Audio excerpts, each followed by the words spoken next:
गुरुर्ब्रह्मा गुरुर्विष्णु गुरुर्देवो महेश्वरः गुरुर्साक्षात् परं ब्रह्म तस्मै श्री गुरवे नमः।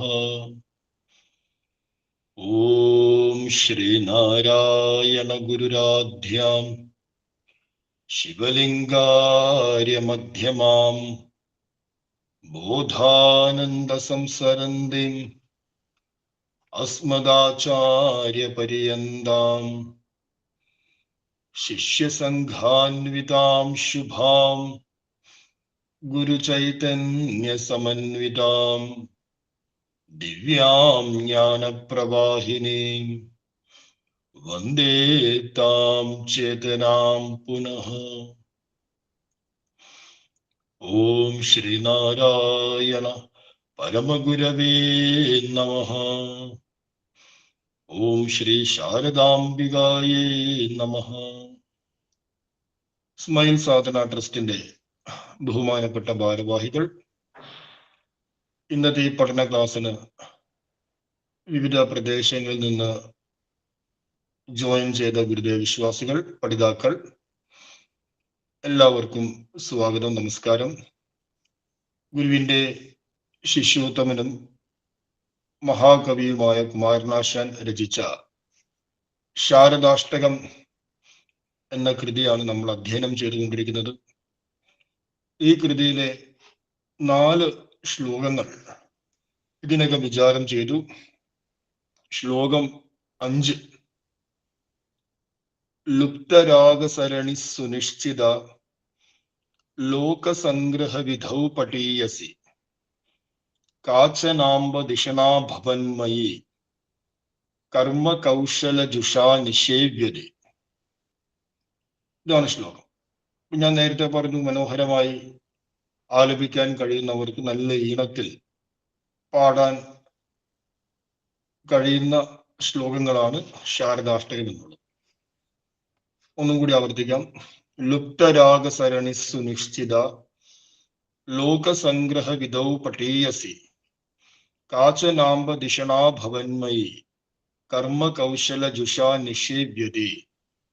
ഇതാണ് 5ാമത്തെ ശ്ലോകം.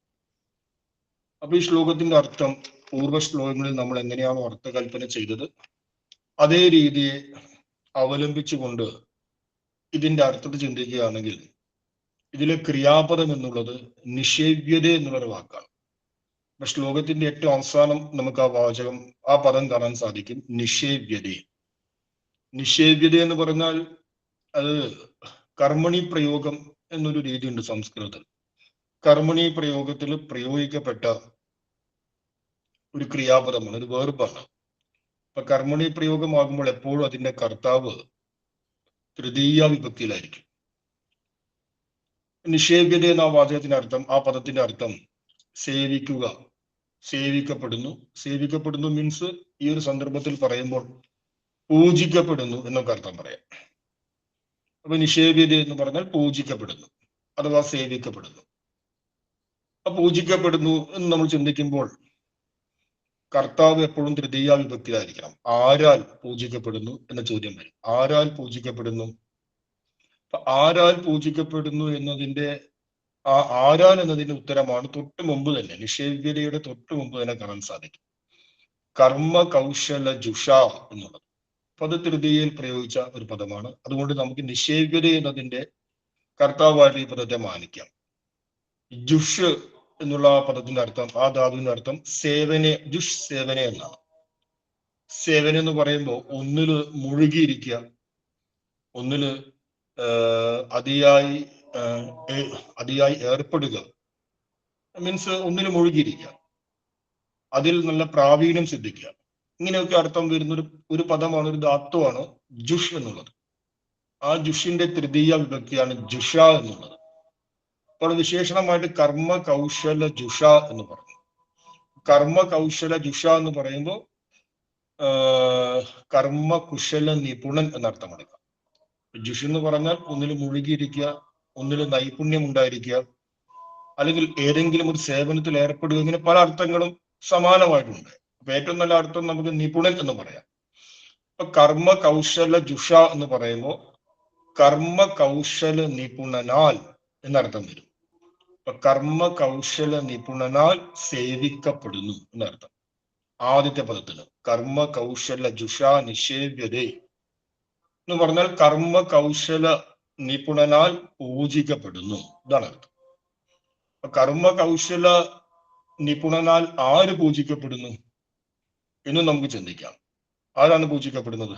അപ്പൊ ഇവിടെ കുറെ പദങ്ങൾ മുൻപ് നൽകിയിട്ടുണ്ട്. ഇതെല്ലാം ദേവിയുടെ ഓരോ പേരാണ്. ലുപ്തരാഗ സരണി സുനിശ്ചിത എന്നുള്ള ആദ്യ വാചകം, അതിനെ നമുക്ക് രണ്ടായിട്ട് പിരിക്കണം. ലുപ്തരാഗ സരണിഹി, പിന്നീട് സുനിശ്ചിത. സരണി കഴിഞ്ഞിട്ട് വിസർഗമുണ്ട്. ആ വിസർഗമാണ് രണ്ട് സകാരമായിട്ട് സു എന്നുള്ളതിലായിട്ട് രണ്ട് സകാരം വന്നത്. ലുപ്തരാഗ സരണിഹി സുനിശ്ചിത, ഇത് രണ്ടും രണ്ട് പദമാണ്. അപ്പൊ ലുപ്തരാഗ സരണി എന്നുള്ളത് ദേവിയുടെ പര്യായമാണ്. സുനിശ്ചിത എന്നതും ദേവിയെ കുറിച്ച് പറയുന്നു. ലോകസംഗ്രഹ വിദോ പട്ടീയസി, ഇതൊരൊറ്റ പദമാണ്, ഇതും ദേവിയെ കുറിച്ച് പറയുന്നു. ദിഷണ, ഇതും ദേവിയുടെ പേരാണ്. ഭവന്മയി, ഇതും ദേവിയുടെ പേരാണ്. അത് എത്ര പേര് കിട്ടി? ലുപ്തരാഗ സരണി 1, സുനിശ്ചിത 2, ലോകസംഗ്രഹ വിദോ പട്ടീയസി 3, ദിഷണ 4, ഭവന്മയി 5.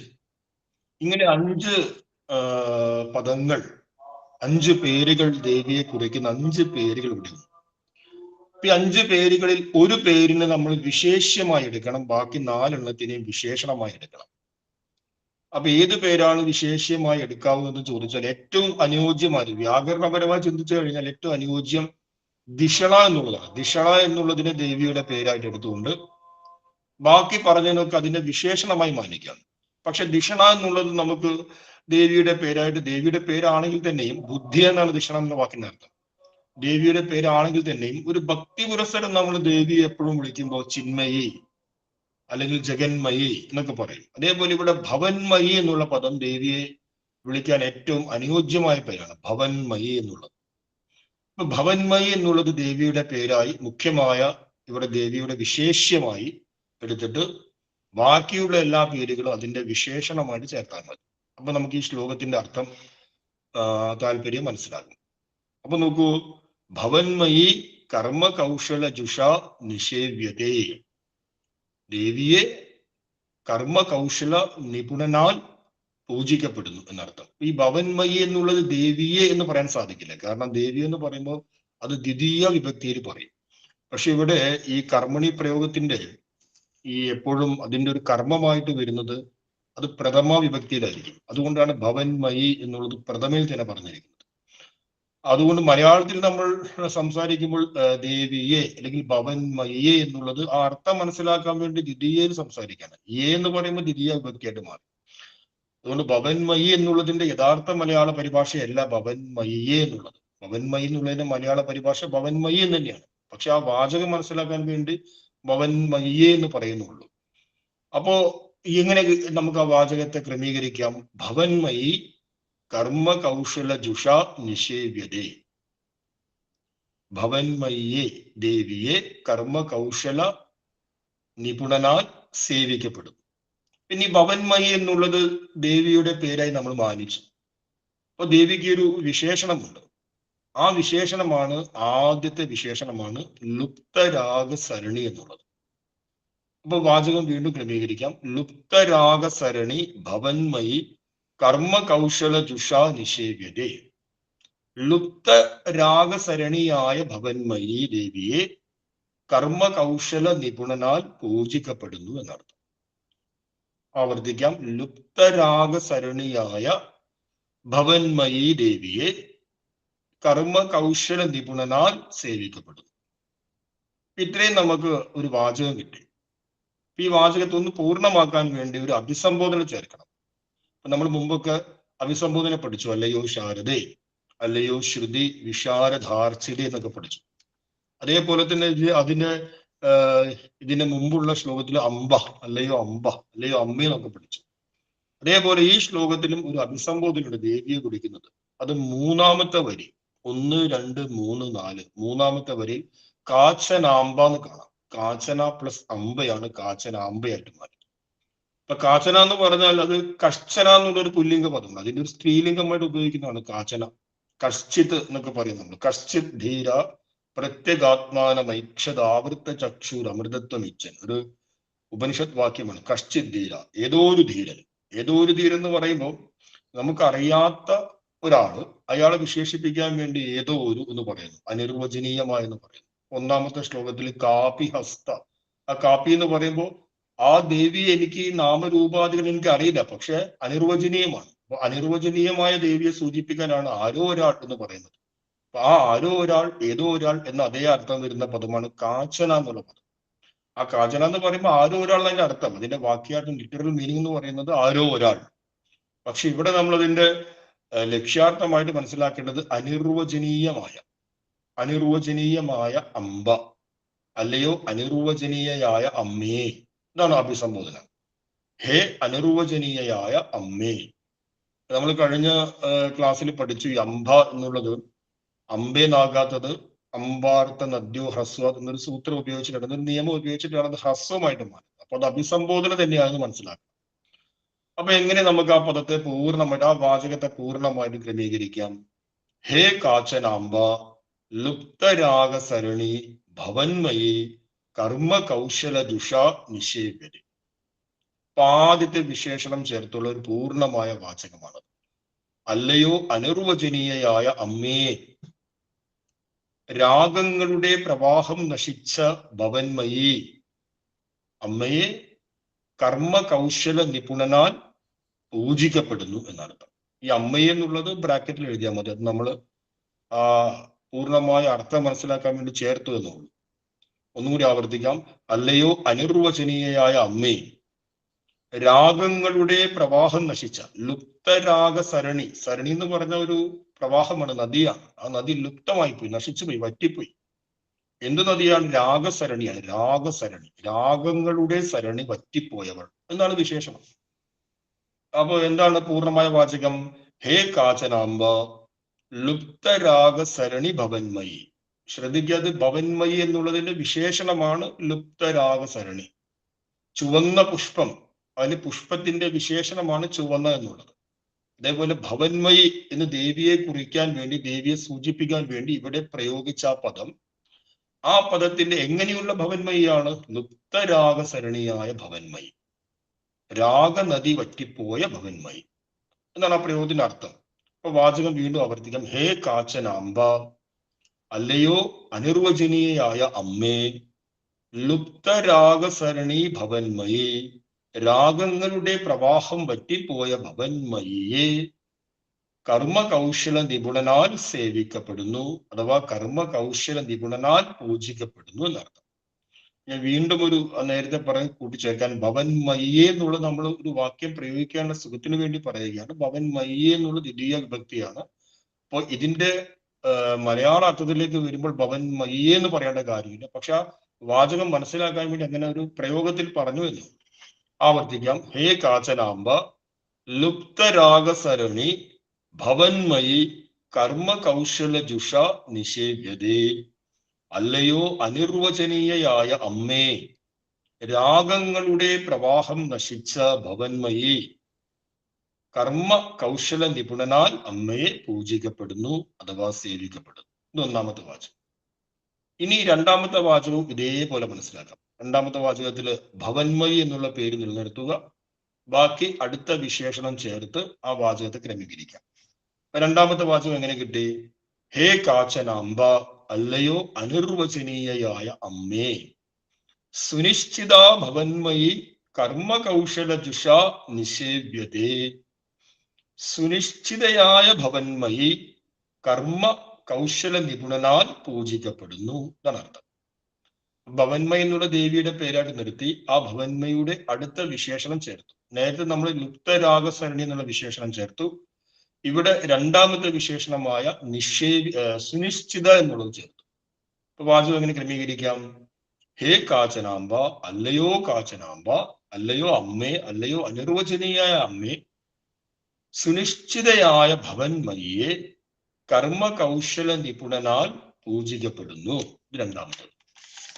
ഇനി മൂന്നാമത്തത് ഇതേപോലെ തന്നെ ഭവന്മയിയെ നിലനിർത്തിക്കൊണ്ട് മൂന്നാമത്തെ വിശേഷണം ചേർത്ത് വാചകത്തെ പൂർത്തീകരിക്കാം. എങ്ങനെ വാചകം കിട്ടും?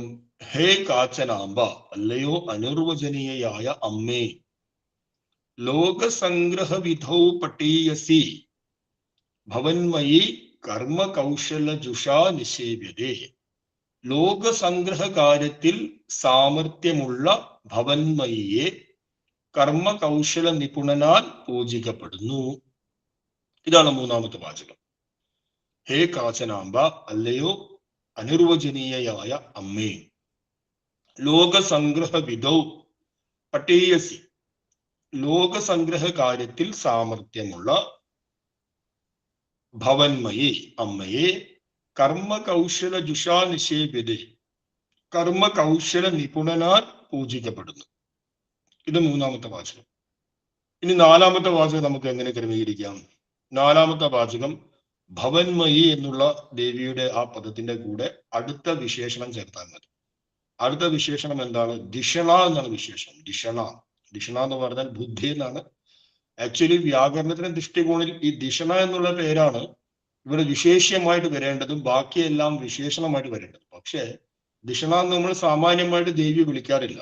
ദേവി ബുദ്ധിസ്വരൂപിണി ആണെങ്കിലും ഭക്തിയോടുകൂടി ദേവിയെ വിളിക്കുമ്പോൾ ചിന്മയി, ആനന്ദമയി, ജഗന്മയി, ഭവന്മയി എന്നൊക്കെയാണ് വിളിക്കുന്നത്. അതുകൊണ്ടാണ് ഭവന്മയി എന്നുള്ളത് ദേവിയുടെ മുഖ്യ നാമമായിട്ട് എടുത്ത് മറ്റുള്ളതിനെ വിശേഷണമായിട്ട് ചേർത്തത്. അപ്പൊ നാലാമത്തെ വിശേഷണം ദിഷണ എന്നാണ്. അപ്പൊ വാചകത്തെ എങ്ങനെ ക്രമീകരിക്കാം? ഹേ കാച്ചനാമ്പ, ദിഷണ ഭവന്മയി കർമ്മ കൗശല ജുഷാ നിഷേവ്യതേ. അല്ലയോ അമ്മേ, അല്ലയോ അനിർവചനീയയായ അമ്മേ, ജ്ഞാനസ്വരൂപിണിയായ ഭവന്മയിയെ കർമ്മ കൗശല നിപുണനാൽ പൂജിക്കപ്പെടുന്നു. ഇതാണ് അർത്ഥം.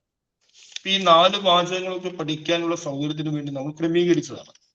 അതിനെ മൊത്തത്തിൽ പറയുകയാണെങ്കിൽ, അല്ലയോ അനിർവചനീയയായ അമ്മേ, ലുപ്തരാഗസരണിയായ ഭവന്മയിയെ, സുനിശ്ചിതയായ ഭവന്മയിയെ, ലോകസംഗ്രഹ കാര്യത്തിൽ സാമർഥ്യമുള്ള ഭവന്മയിയെ, ജ്ഞാനസ്വരൂപിണിയായ, ദിഷണ മീൻസ് ജ്ഞാനസ്വരൂപിണി, ജ്ഞാനസ്വരൂപിണിയായ ഭവന്മയിയെ കർമ്മ കൗശല നിപുണനാൽ പൂജിക്കപ്പെടുന്നു.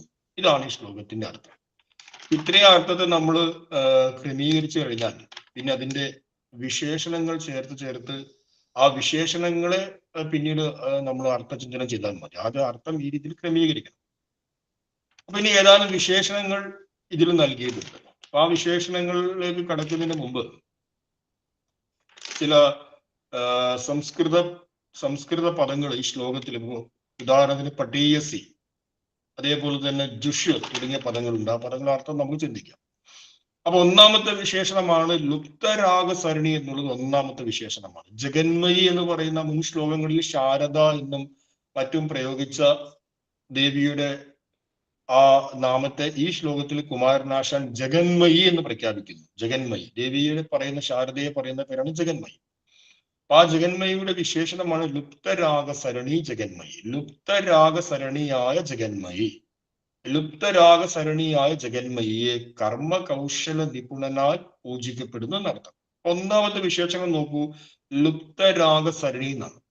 ഈ വിശേഷണത്തെ 2 പ്രകാരത്തിൽ നമുക്ക് ഉൾക്കൊള്ളാൻ സാധിക്കും. കാരണം ഒരു സിദ്ധന്റെ ലക്ഷണമാണ് സാധകന്റെ സാധന എന്ന് പറയുന്നത്. സിദ്ധമഹാപുരുഷൻ, സിദ്ധമഹാത്മാവ്, ആ മഹാത്മാവിന്റെ ലക്ഷണം എന്താണ്? ലക്ഷണം മീൻസ് ആ മഹാത്മാവ് എങ്ങനെയാണ്, അതാണ് ഒരു സാധകനെ സംബന്ധിച്ച് അദ്ദേഹത്തിന്റെ സാധന. സ്വാമി തിരുപ്പാദങ്ങളുടെ സ്വരൂപം എന്താണ്?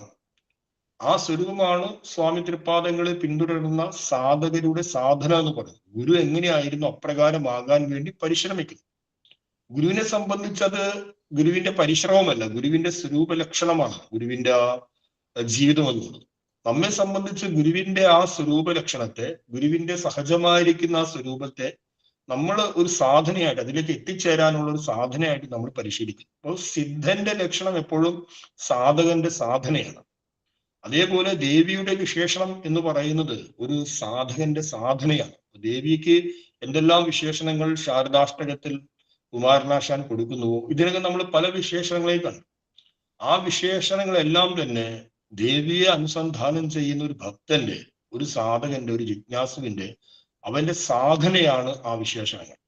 ഈ വിശേഷണങ്ങളെ രണ്ട് തലത്തിലും, ദേവിയുടെ തലത്തിൽ നോക്കിക്കാണാം, ഒരു സാധകന്റെ തലത്തിൽ നോക്കിക്കാണാം. ഇപ്പൊ ലുപ്തരാഗ സരണി എന്നുള്ളത് ദേവിയുടെ തലത്തിൽ നമ്മൾ ചിന്തിക്കുന്ന സമയത്ത് എങ്ങനെ മനസ്സിലാക്കാൻ കഴിയും? ഇപ്പൊ ഒരു വ്യക്തിയിൽ രാഗമുണ്ടാകുന്നത് എപ്പോഴും നേടാനുള്ള അവസ്ഥയിലും അപൂർണതയിലുമാണ്. എന്തെങ്കിലുമൊക്കെ നേടണം എന്നുള്ള ഉത്കടമായ ഇച്ഛ കൊണ്ട് ആ വ്യക്തിയിൽ രാഗമുണ്ടാകാം. അതേപോലെ തന്നെ താൻ അപൂർണനാണ് എന്ന് ഉള്ള ആ ഭാവത്തിലും രാഗമുണ്ടാകാം. എന്നാൽ ദേവി എന്ന് പറയുന്നത് പരബ്രഹ്മ സ്വരൂപിണിയാണ്, പൂർണ്ണ കാമയാണ് ദേവി. ലളിതാ സഹസ്രനാമത്തിൽ ദേവിയെ നിഷ്കാമ എന്ന് പറയുന്നു. നിഷ്കാമ എന്ന് പറഞ്ഞാൽ ഒന്നിനെയും ആഗ്രഹിക്കാത്തവൾ എന്നുള്ള അർത്ഥം, മറിച്ച് എല്ലാ ആഗ്രഹങ്ങളുടെയും ഇരിപ്പിടമാണ്. ലോകത്തിന് മൊത്തം ആഗ്രഹങ്ങൾ പ്രദാനം തരുന്ന അമ്മയാണ്. സർവസിദ്ധി പ്രദാത്രേ നമഃ എന്ന് പറയുന്നു പുഷ്പാഞ്ജലിയിൽ, ദേവിയുടെ പുഷ്പാഞ്ജലിയിൽ. സർവസമ്പത് പ്രദാത്രേ നമഃ, സർവശക്തി പ്രദാത്രേ നമഃ. എല്ലാം മറ്റുള്ളവർക്ക് കൊടുക്കുന്ന, സകല മനുഷ്യരുടെയും മനോകാമനകളെ പൂർത്തീകരിക്കുന്ന. അപ്പൊ നമ്മള് വിനായകാഷ്ടകത്തിൽ ഭജേ ഭീഷ്ട സന്ധം എന്ന് പഠിക്കുന്നു. അഭീഷ്ടതം തം ഭജേ.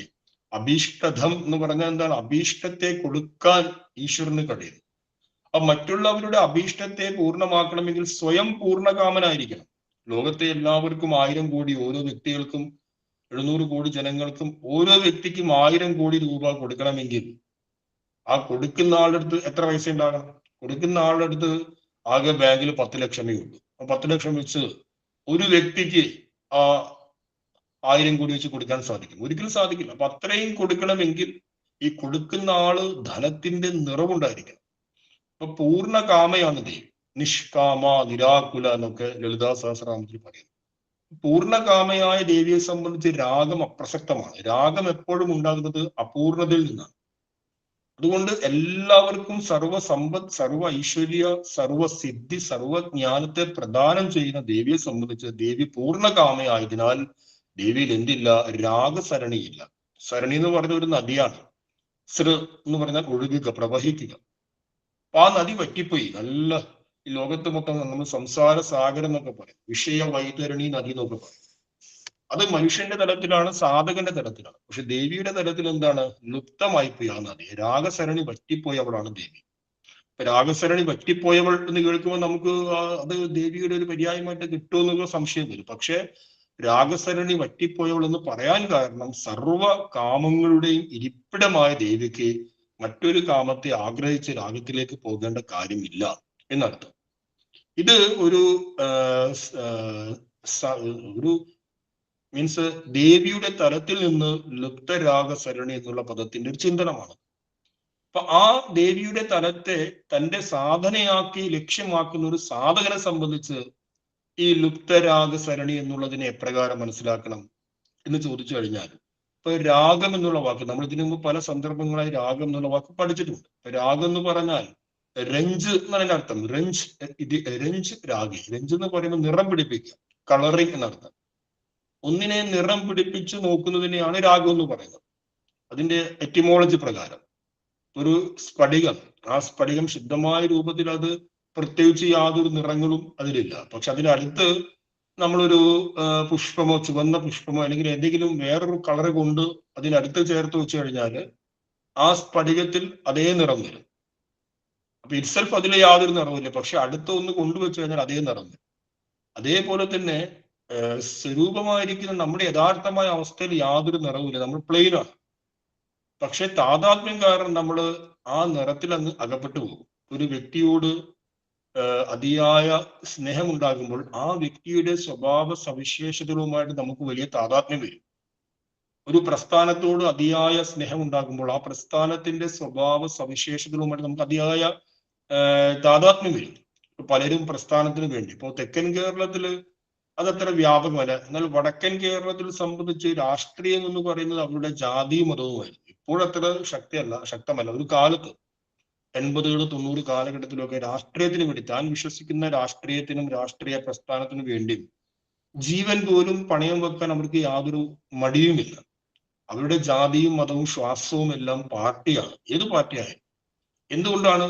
അതിനോട് അത്യധികം താതാത്മ്യപ്പെട്ടു. സ്വയം ഒന്നിനോടും താതാത്മ്യമില്ലെങ്കിലും ഒരു പുഷ്പം എടുത്തു വെച്ചപ്പോൾ സ്ഫടികം എങ്ങനെയാണോ ചുവന്ന നിറമായിട്ട് മാറിയത്, അതേപോലെ ആ പ്രസ്ഥാനത്തിന്റെ നിറം തന്റെ നിറമായിട്ട് മാറി, അതിനോട് താതാത്മ്യപ്പെട്ടു. ഇതിനെയാണ് രഞ്ജ് അഥവാ നിറം പിടിപ്പിക്കുക എന്ന് പറയുന്നത്. ഒരു താൻ അതാണെന്ന് വിശ്വസിച്ചു. ഒരു സ്ഫടികം കരുതാണ് എന്റെ നിറം ചുവപ്പാണല്ലോ, അല്ലെങ്കിൽ എന്റെ നിറം മഞ്ഞയാണല്ലോ. ഒരു മഞ്ഞ ചെമ്പരുത്തി എന്ന് പറയുന്ന മഞ്ഞപ്പരുത്തി, അല്ലെങ്കിൽ ഒരു മഞ്ഞ പുഷ്പം കൊണ്ടുപോയി സ്ഫടികത്തിനടുത്ത് വെച്ചു. അപ്പൊ സ്ഫടികം നല്ല മഞ്ഞ നിറമായിട്ട്. അപ്പൊ സ്ഫടികം കരുതുന്നു, അയ്യോ എന്റെ നിറം മഞ്ഞയാണല്ലോ എന്ന് കരുതുന്നു. ഉടനെ ആ മഞ്ഞ പുഷ്പത്തെ മാറ്റി സ്ഫടികം നേരത്തെ പഴയ പോലെ തന്നെ തൂവെള്ള മീൻസ് ഒരു നിറവും ഇല്ലാത്തതായിട്ട് മാറി. ഇനി ചുവന്ന പുഷ്പം കൊണ്ടുവച്ചു. അപ്പൊ സ്ഫടികം കരുതുന്നു, അയ്യോ എന്റെ നിറം ചുവപ്പാണെന്ന് കരുതും. ഇത് സ്ഫടികത്തിന്റെ കരുതൽ മാത്രമാണ്. ആ കരുതലിന്റെ ആധാരത്തിൽ ഞാൻ തടിച്ചവനാണ്, ഞാൻ മെലിഞ്ഞവനാണ്, ഞാൻ ഇന്ന ജാതിയിൽപ്പെട്ടവനാണ്, ഞാൻ ഇന്ന പാർട്ടിക്കാരനാണ്, ഞാൻ ഇന്ന മതക്കാരനാണ് എന്ന് നമ്മൾ താതാത്മ്യപ്പെടുകയാണ്. നമ്മുടെ സ്വരൂപത്തിനടുത്ത് ഏതെല്ലാം കാര്യങ്ങൾ വരുമോ ആ കാര്യവുമായിട്ട് ബന്ധപ്പെട്ട് താതാത്മ്യത്തിലേക്ക് വന്ന് ഇത് ഞാനാണെന്ന് ഉറച്ചു വിശ്വസിക്കുന്നു. ഇതിനെയാണ് ആക്ച്വലി മറ്റേ രാഗം എന്ന് പറയുന്നത്, നമ്മൾ രാഗം. അതേപോലെ ഈ കാണപ്പെടുന്ന ലോകം, ജഗത്ത്, നമ്മുടെ ചുറ്റുമുള്ള ആളുകൾ, വ്യക്തികൾ, ഇവയിലൊക്കെ നമ്മൾ അത്യധികം താതാത്മ്യപ്പെട്ട് ഞാൻ ഇവയാണ് എന്ന് ഉറച്ചു വിശ്വസിക്കുന്നു. ഞാൻ ഇയാളുടെ ഭാര്യയാണ്, ഞാൻ ഇയാളുടെ ഭർത്താവാണ്, ഞാൻ ഇയാളുടെ മകനാണ്, ഞാൻ ഇയാളുടെ മകനല്ല, അല്ലെങ്കിൽ ഞാൻ ഇന്ന ദേശക്കാരനാണ് എന്നുള്ള നമ്മൾ ഉറച്ച ബോധ്യം ഉണ്ടാകുന്നത് രാഗത്തെ സംബന്ധിച്ച, രാഗത്തിൽ ഹേതുവായിട്ടാണ്. ഒരു സാധകനെ സംബന്ധിച്ച് ദേവിയെ, ജഗദംബികയെ സ്വരൂപേണ സാക്ഷാത്കരിക്കാൻ ആ സാധകൻ പുറപ്പെടുമ്പോൾ, സ്വരൂപേണ സാക്ഷാത്കരിക്കുക എന്ന് പറയുമ്പോൾ അപ്പോൾ ദേവിയോട് നമുക്ക് അഗാധമായ ഭക്തിയെ കാണിക്കാം, ദേവിയെ പൂജിക്കാം. പക്ഷെ ദേവിയെ തന്റെ തന്നെ അസ്തിത്വമായി കണ്ട് സാക്ഷാത്കരിക്കാൻ, ഈ ഞാനായതും ഭവതി എന്ന് ഗുരു പറഞ്ഞതുപോലെ എന്റെ തന്നെ അസ്തിത്വമായിട്ട് ദേവിയെ നമ്മൾ സാക്ഷാത്കരിക്കാൻ വേണ്ടി ഇറങ്ങിത്തിരിക്കുമ്പോൾ ക്രമേണ നമ്മുടെ അന്യത്രയുള്ള താതാത്മ്യങ്ങൾ മെല്ലെ മെല്ലെ വിടും. മീൻസ് ഈ ലോകവുമായിട്ടുള്ള ഗാഠമായ താതാത്മ്യം മെല്ലെ മെല്ലെ വിടും. അങ്ങനെ വിട്ടുകഴിഞ്ഞ് നമ്മുടെ മനസ്സിൽ ദേവി മാത്രമായി കുടികൊള്ളും. പരാഭക്തി എന്ന് പറയും രാമകൃഷ്ണ ദേവന്. നമുക്കറിയാം അത്യധികം ദേവിയോട് മറ്റെല്ലാം മറന്ന് പരിപൂർണമായിട്ട് ദേവിയോട് ഭക്തി കാണിച്ച ദക്ഷിണേശ്വരം എന്ന് പറയുന്ന ആ ക്ഷേത്രം, ആ ക്ഷേത്രത്തിലെ ഒരു പൂജാരിയായി ജീവിതകാലം കഴിഞ്ഞ ആ രാമകൃഷ്ണ ദേവന് പിന്നീട് ഭാരതം അറിയപ്പെടുന്ന ഏറ്റവും വലിയൊരു സിദ്ധ മഹാത്മാവായിട്ട് മാറുകയും വിവേകാനന്ദൻ എന്ന് പറയുന്ന വിശ്വോത്തരമായ ഒരു സന്യാസിയെ ഉണ്ടാക്കുകയും ചെയ്തു. അപ്പൊ അദ്ദേഹം ഈ റാണി രാസമണി എന്ന് പറയുന്ന ബംഗാളിലെ ധീവര സമുദായത്തിൽ ജനിച്ച ഒരു സ്ത്രീ. ആ സ്ത്രീ വലിയ ഭക്തയാണ്. പക്ഷെ അവരുടെ ഭക്തിയുടെ ആധിക്യം കൊണ്ട് അവര്, അതിന്റെ പുറകിൽ കുറെ കഥകളുണ്ട്, പക്ഷെ അവരൊരു ക്ഷേത്രം ഉണ്ടാക്കി. ദക്ഷിണേശ്വരം എന്ന് പറയുന്നത് ഗംഗയുടെ തീരത്തുള്ള ഒരു ക്ഷേത്രമാണ്, വലിയ കാളി ക്ഷേത്രമാണ്. ആ കാളി ക്ഷേത്രത്തില് പൂജാരിയായിട്ട് ആളുകളെ നിയമിക്കാൻ വേണ്ടി പരിശ്രമിച്ചു. പക്ഷെ ആരും വരുന്നില്ല. എന്തുകൊണ്ട്? ഒരു പിന്നോക്ക സമുദായക്കാരി ഉണ്ടാക്കിയ അമ്പലത്തിൽ ബ്രാഹ്മണരായി ഞങ്ങൾ പൂജിക്കില്ല എന്ന് പറഞ്ഞു.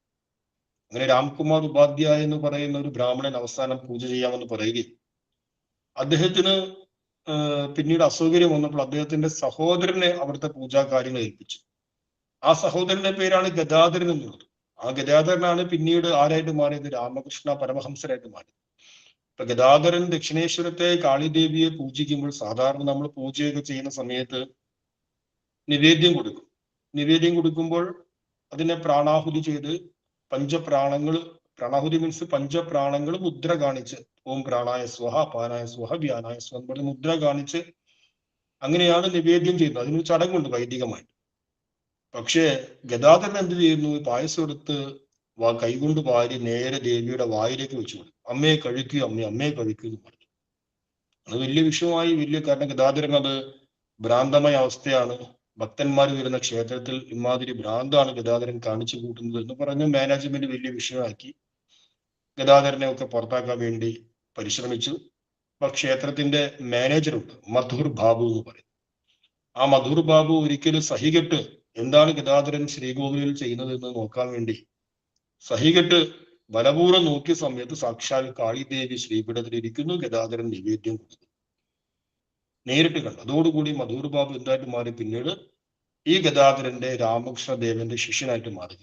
ഞാൻ പറഞ്ഞു വന്നത് അപാരമായ തന്റെ സർവസ്വവും എല്ലാം മറന്ന് ദേവിയെ മാത്രം ആശ്രയിച്ച് തന്റെ സ്വരൂപമായിട്ട് താൻ തന്നെയായിട്ട് ദേവിയെ സാക്ഷാത്കരിച്ചുള്ള ആ ഭക്തിയിൽ എല്ലാ രാഗങ്ങളും വറ്റിപ്പോകുന്നു. ലുപ്തരാഗ സരണിയായി.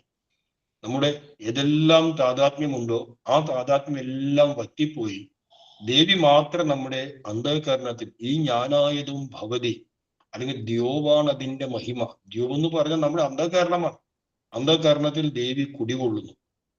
ഒരു സാധകനെ സംബന്ധിച്ച് ദേവിയെ ഞാൻ തന്നെയായി സാക്ഷാത്കരിക്കാൻ വേണ്ടി സാധകൻ പരിശ്രമിക്കുന്ന വേളയിൽ ആ സാധകന്റെ ഉള്ളിൽ ഇതുവരെ പ്രവഹിച്ച രാഗനദിയും ഈ ലോകത്തോട്, വ്യക്തികളോട്, വസ്തുക്കളോട്, വൈഭവങ്ങളോട് ആ രാഗനദിയെല്ലാം പരിപൂർണമായും വറ്റി തന്റെ അന്ധകരണത്തിൽ ദേവി മാത്രമായിട്ട് തീരും. അപ്പൊ സാധകനെ സംബന്ധിച്ച് ലുപ്തരാഗ സരണി എന്ന് പറയുമ്പോൾ നമ്മൾ ഇപ്രകാരമാണ് മനസ്സിലാക്കേണ്ടത്. ദേവിയെ സംബന്ധിച്ച് എങ്ങനെ മനസ്സിലാക്കണം? ദേവി പൂർണ്ണകാമയാണ്, നിഷ്കാമയാണ്, പൂർണ്ണകാമയാണ്, സകല കാമങ്ങളുടെ ഇരിപ്പിടമാണ്, സർവ കാമപ്രദാത്രയാണ്. എല്ലാ കാമങ്ങളും ലോകത്തിന് കൊടുക്കുന്നവളാണ് ദേവി. അതുകൊണ്ട് ദേവിയിൽ എന്തില്ല? രാഗസരണിയില്ല.